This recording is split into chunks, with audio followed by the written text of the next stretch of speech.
Alhamdulillah. Alhamdulillahilladzi ja'ala Ramadan syahran alladzi unzila fihi al-Qur'an hudan lin-nas wa bayyinatin minal huda wal furqan. Asyhadu an la ilaha illallah wa asyhadu anna Muhammadan rasulullah. Allahumma shalli wa sallim wa barik ala nabiyil karim wa ala alihi wa sahbihi ajma'in. Ma ba'du fa ya Allah. Kondisi bukan sekitar Allah. Qala ta'ala fil Qur'anil Karim, a'udzu billahi minasyaitonir rajim. Hal adullukum ala tijaratin tunjikum min adhabin alim. Tu'minuna billahi wa rasulihi wa tu'minuna billahi wa anfusikum.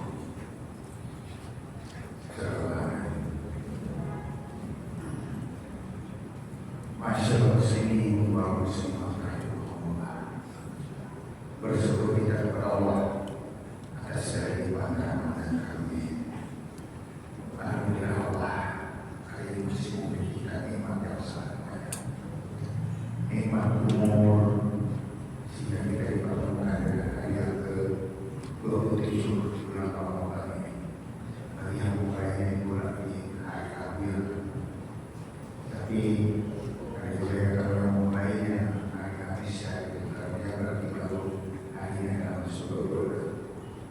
perubahan atau perbedaan nampaknya di negeri ini dalam beberapa satu hari yang biasa. Padahal sesungguhnya persahabatan adalah sangat penting.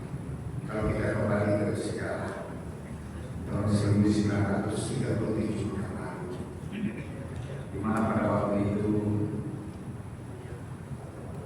para tokoh umat antara lain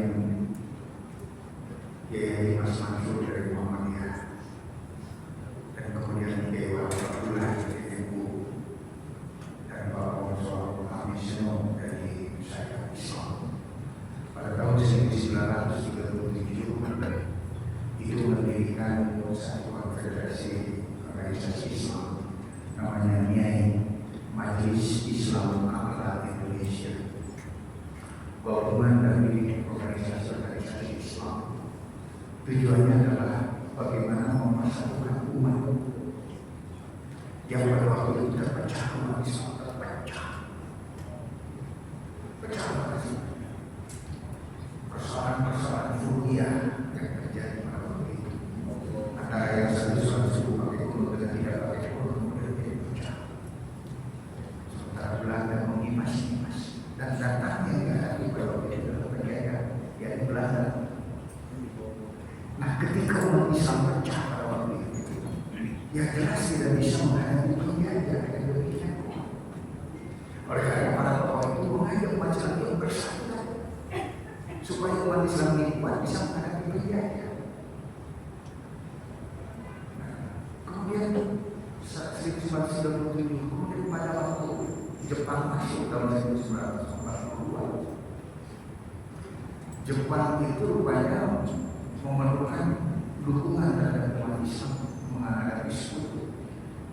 Organisasi-organisasi yang lain dibubarkan pada waktu itu jelasnya Islam diperbolehkan. Maka berdiri pula pada waktu itu inisiatif berdiri yang namanya Majelis Muslim Indonesia.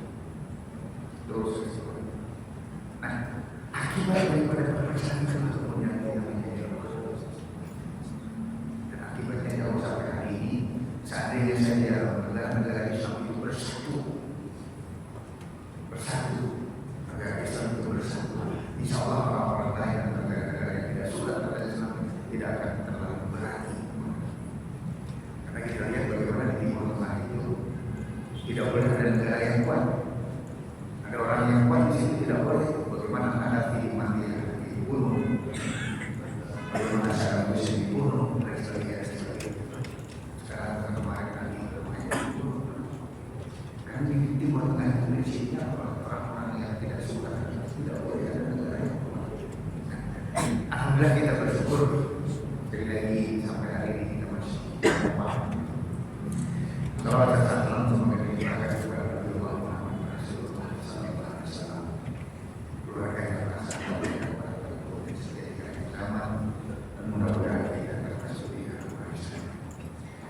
Masih ada muslimin wal muslimat rahimahullah, tema yang diamanatkan kepada Al-Fakir untuk dibahas pada kesempatan ini adalah tentang kriteria sukses dan cara lainnya menurut Al-Quran. Baik, waktu ini diberikan sekitar 15 sampai 20 menit, mudah-mudahan bisa kita bahas. Baik, masih ada muslimin rahimahullah, di dalam surat Al-Imran ayat 185 Allah berfirman di sini, kullu nafsin dha'iqatul maut, setiap makhluk yang bernyawa akan mengalami kematian. Fa innama tuwaffawna ujurahum yaumal qiyamah, dan pahalanya nanti akan disempurnakan oleh Allah pada hari kiamat.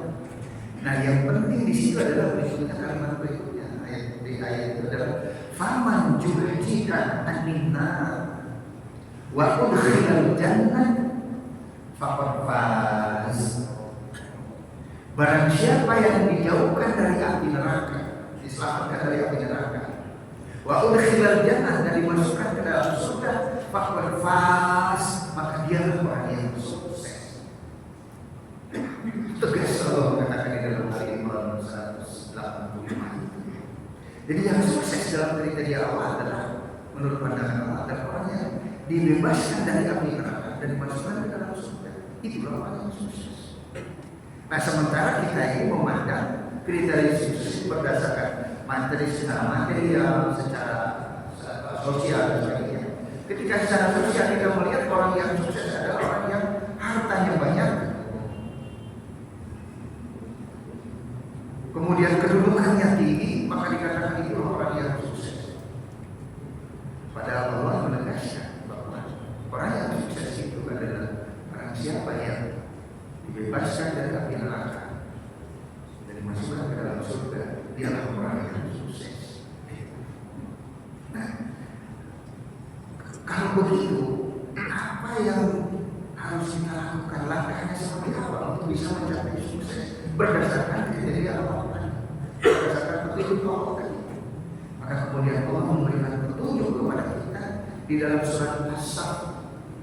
Di dalam surat As-Saff ayat 10 sampai dengan 13. Itu jelas bagaimana menuju sukses. Maka di dalam surat As-Saff ayat 10-nya itu Allah menyampaikan pilihan kepada kita. Hal adullukum ala tijaratin tunjikum min adzabin alim. Inikah Anda aku tunjukkan kepada kalian semua perniagaan yang dapat menjauhkan kita, yang dapat menjauhkan Anda semua dari siksaku yang pedih. Allah memberikan tawaran kepada kita. Hal adullukum ala tijaratin tunjikum min adzabin alim. Inginkah aku tunjukkan kepadamu perniagaan yang dapat menjauhkan Anda semua dari siksaku yang amat pedih? Maka kemudian Allah lanjutkan di dalam surat itu pada ayat berikutnya, ayat 11. Apa itu?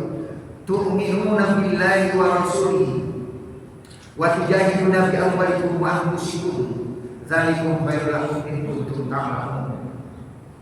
Kemudian di ayat berikutnya ayat Allah juga lanjutkan, yaghfir lakum dzunubakum wa yudkhilkum jannah tajri min tahtiha al-anhar wa masakin thayyibat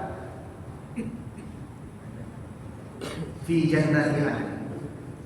Di ayat yang berikutnya, wa ukhra tuhibbunaha nasrun minallah wa fathun qarib. Di ayat yang di ayat itu Allah menegaskan bagaimana cara meraih sukses itu. Tu'minuna billahi wa rasulihi, beriman kepada Allah dan Rasulnya. Beriman itu bukan hanya sekedar takhriru bil lisan, tasdiqu bil qalbi, membenarkan dengan hati, wa takhriru bil lisan, bukan sekedar itu, tetapi wa tamalu bil arkan, diwujudkan dalam perbuatan sehari-hari. Orang yang beriman bukan hanya sekedar mengakui tentang keadaan Allah, keberadaan Allah, malaikatnya dan lain-lain yang mau, tetapi dibuktikan dengan amal perbuatan sehari-hari. Dijelaskan oleh Rasulullah SAW, la yu'minu ahadukum hatta yuhibbu li kama yuhibbu li nafsihi. Itu salah satu ciri beriman. Tidaklah kalian beriman la yu'minu ahadukum hatta yuhibbu li akhihi, sehingga kamu menyayangi saudara-saudaramu seperti bagaimana Anda menyayangi diri sendiri. Itu ciri beriman. Di hadis yang lain Rasulullah juga menjelaskan, man kana yu'minu billahi wal yawmil akhir falyaqul khairan aw liyasmut.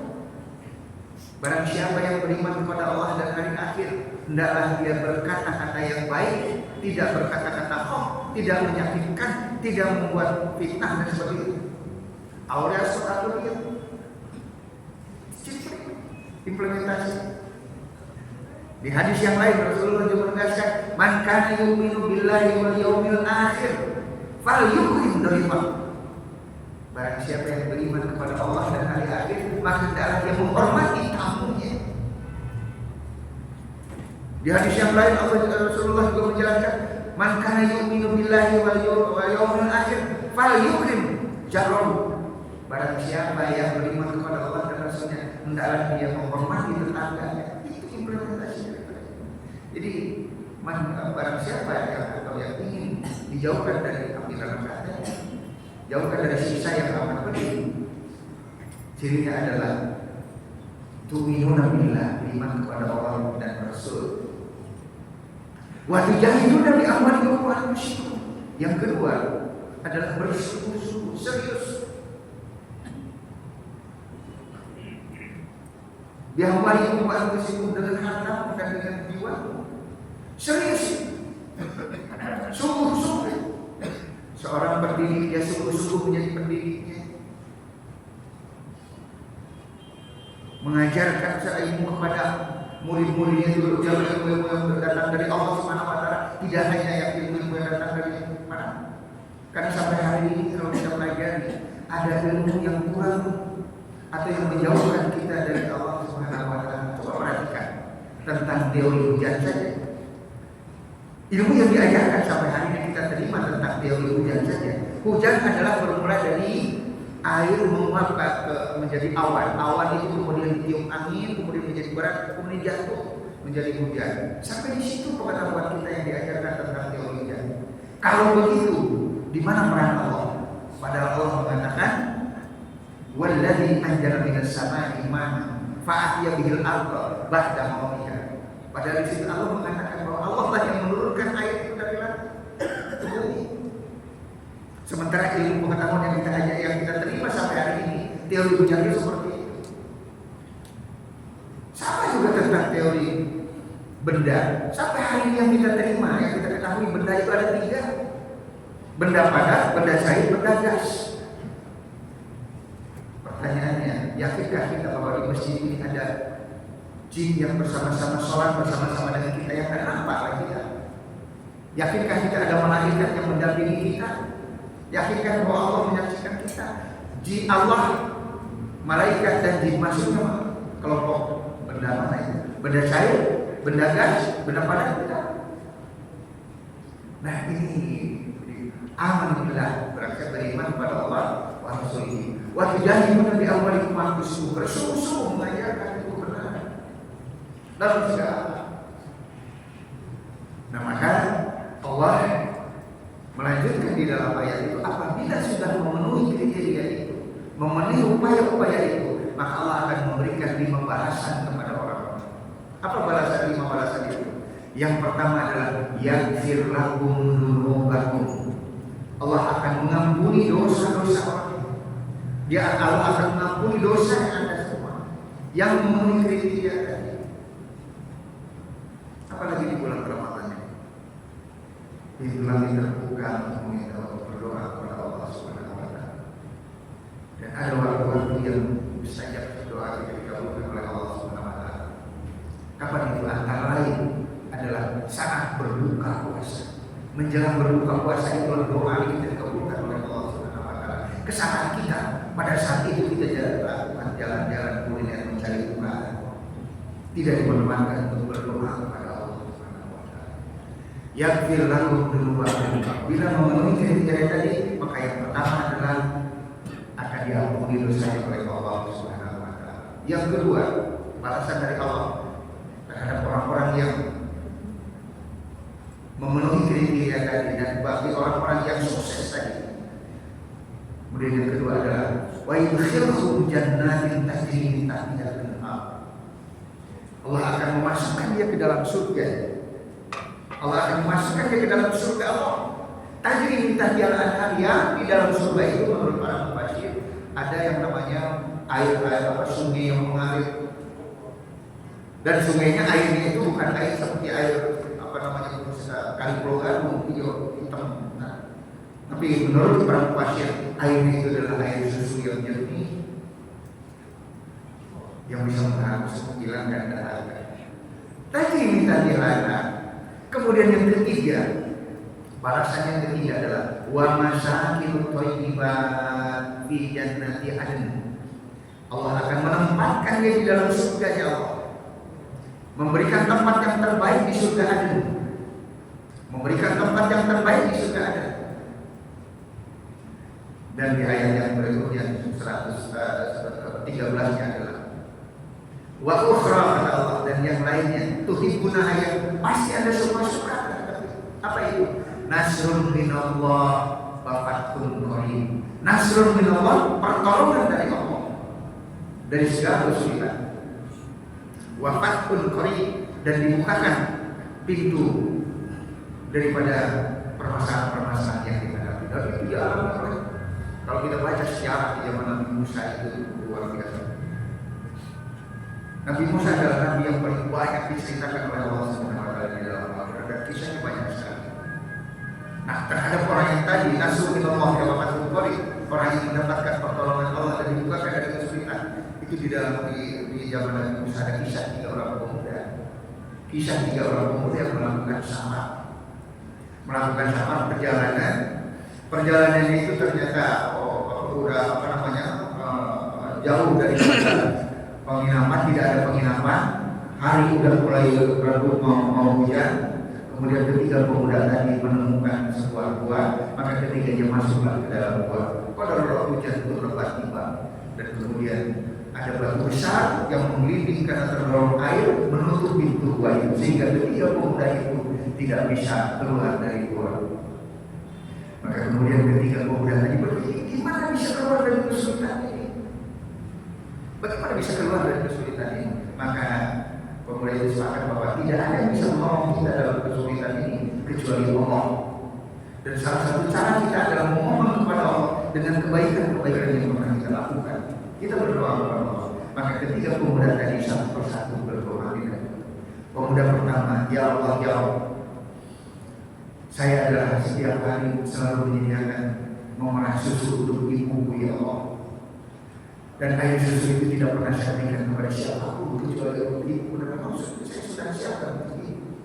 Satu kali ya Allah, aku lupa memerah susu untuk ibu ya Allah. Kemudian terlambat saya menyediakan susu itu. Ternyata ketika susu itu sudah siap, saya ketok ke kamar ibu sudah tertidur. 3 kali saya ketok, saya tidak berani masuk ke kamar ibu ya Allah, karena ibu sedang tidur. Aku duduk di depan pintu kamar ibu sambil memegang susu. Anakku meminta, aku gak kasih kepada anakku, karena ini adalah susu yang aku ingin aku serahkan untuk ibu sebagai penghormatan kepada ibu.